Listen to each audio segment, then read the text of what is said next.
So what you can also do inside of ChatGPT is generate out poems.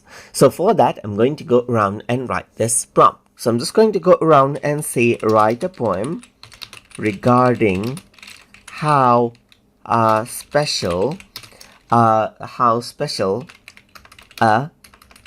computer system is, just like this. So I'm going to say, write a poem how special a computer system is right here, and I'm going to go around and press enter. And you can see that in the second verb, secret stored, a symphony of ones and zeros soared, behold the marble wondrous machine, a world within where dreams convene. So you can see that it actually generated out this particular poem right here, just like this.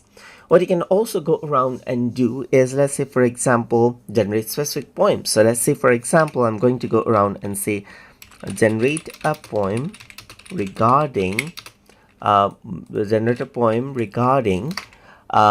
so you can see that I actually like got it cut off. So I'm going to say generate a poem regarding YouTube channel where you can learn about general computing and multimedia right here, just like this, and then click send. And now you can see that it now has this.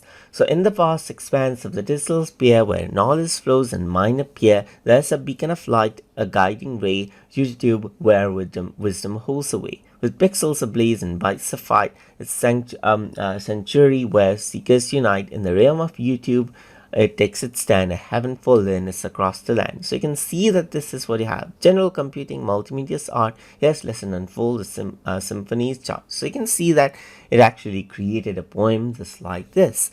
So that is how you can even utilize ChatGPT for creativity right here, just like this. So hope you guys learned something as always. And as always, please like, comment, share, and subscribe.